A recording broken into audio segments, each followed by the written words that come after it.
welcome to my presentation. I'm Soren Lummis, and this is Improving Pet Radiopharmaceutical Yields from Cyclotron to Synthesis Module. And a big thank you to Matthew, Gemma, Shannon and Bruce for contributing a lot to help me get this together. Firstly, an introduction to our workplace and the facility we have. We have a GE Pet Trace 18 MeV Cyclotron for our pet manufacturer, and we have a clean room that has been in commission since 2018, and we have 8 Teamer cells in this clean room with 6 modules, including 4 fast lab modules and 2 Syntomics modules that we do gallium productions on. We operate in a grade C clean room. We have 2 grade A dispensing cells with an intermediate grade B pass-through. And on top of this clean room that you can see in the pictures, we also have an additional room with hot cells in that we use for R&D manufacturing and other pet pharmaceutical production. And that was our historical, our first clean room. We supply external customers with FDG and other radiopharmaceuticals that are listed down on this slide. We cater for all across Queensland and interstate as well. We operate with a GMP license, and as you can see, we do a whole array of different radiopharmaceuticals, including therapy, gallium, radiometals, fluorinated compounds, including as well as antibody labeling as well.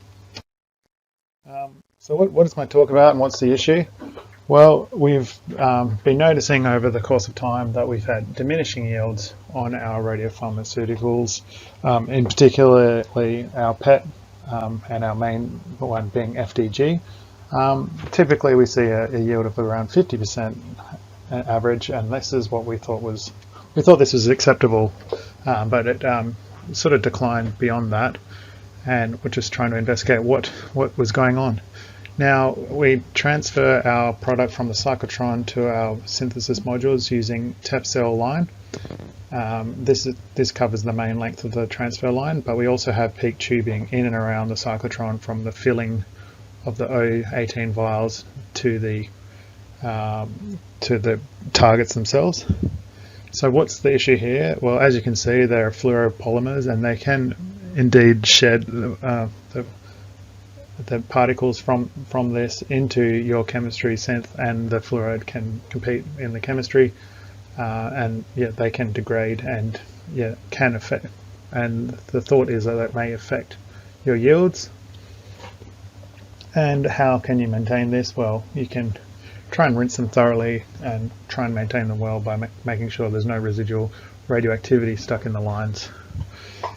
This was also, the problem may be beyond just the transfer lines, and we thought, well, what other impurities are there in our system, and where are they coming from? So here is a schematic view of our transfer lines and our target system on the cyclotron on the left. So you can see we have a 2-target system so we can run 2 beams, and we also have a water for injection bag there. We use this for post-irradiation. And on the right-hand side, there's our old clean room, the original hot cells with the commissure cells, and the new clean room up the top with the 8 new Teamer cells. As you can see, the physical distance of the new clean room is further from the cyclotron, and the length of line is 10 meters longer, and the transfer time is now about 10 seconds longer as well, almost a minute to transfer our tracer from cyclotron to synth cells.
So sometimes what we do see also is a drop-off in activity from the reactor after it's dried, and that sort of slope at the end there is when the precursor is added and labelled. So from that labelling to trapping on the hydrolysis cartridge, we see a considerable drop-off, and that's where we think in the chemistry that our yields are declining. So, you know, you can go through the GE Fast Lab manual and see what they reckon could cause this.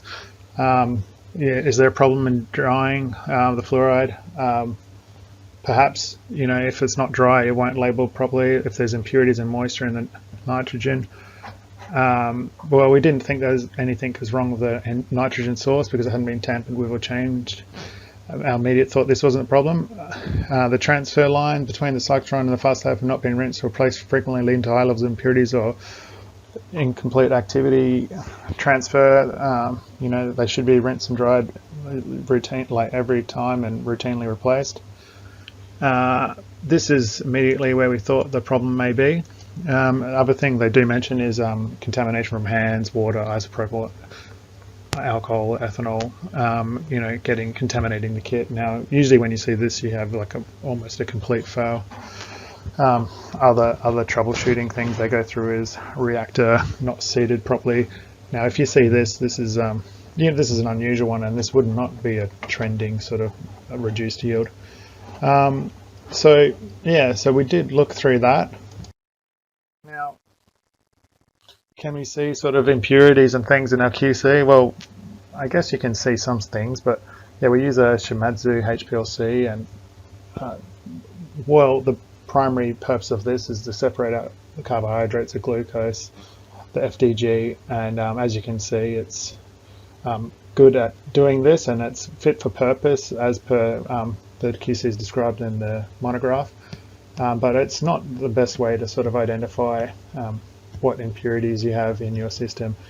It does go down into the parts per million range for FDG, but it doesn't separate the ethanol and the FDG nicely, our current method. But what you can see is that predominantly your mannose precursor is, you know, you're making a lot more glucose than you are of FDG, which is what you'd expect. Now, what are some sources of contamination in your system? There is obviously things coming off the cyclotron. Your target, we use niobium targets and a Haver foil. Now, Haver, as we all know, is a very useful alloy made of a lot of different metals, that I've got displayed here. Now, it's useful for it's extremely strong, and it can be made out into a thin plate, which is very useful as a target window. But these also shed contamination into your small quantities, but they are there, and you can get Haver contaminants in your O18 water as it's transferred through into your chemistry module, and they can become activated as well. Now, this is where I got interested, and I sent off some targets for ICMS and ICP-MS metal testing, and also wanted to see if there's any fluoride. So what I did is I collected some water from the sort of recovery vials, and I measured it. And we measured it firstly to see what sort of radioactive contaminants were in there, and saw things like magnesium, cobalt, 58, chromium. And these things is sort of what we expected to see from based off what the contaminants from the cyclotron are getting into our system. And we also saw that indeed non-radioactive elements of boron, chromium, cobalt, iron, manganese, molybdenum, and nickel, zinc were all raised in our recovery samples. I also got the samples measured for fluoride content and found that they were indeed higher than the starting material and raised up to 1.5 parts per million. Now, that's all very nice and interesting, but how much does it compare to the amount of fluoride we're actually making in our system, in our reaction? if you can apply this, like this mathematics, it'll tell you how much activity you're actually making, and it's all based on the proportional to the amount of activity in becquerels that you make. So the mass is obviously the moles times the molecular weight, and the moles is the number of atoms divided by Avogadro's number, and the amount of atoms is the amount of activity divided by the decay constant, and obviously the decay constant is natural log 2 over the half-life.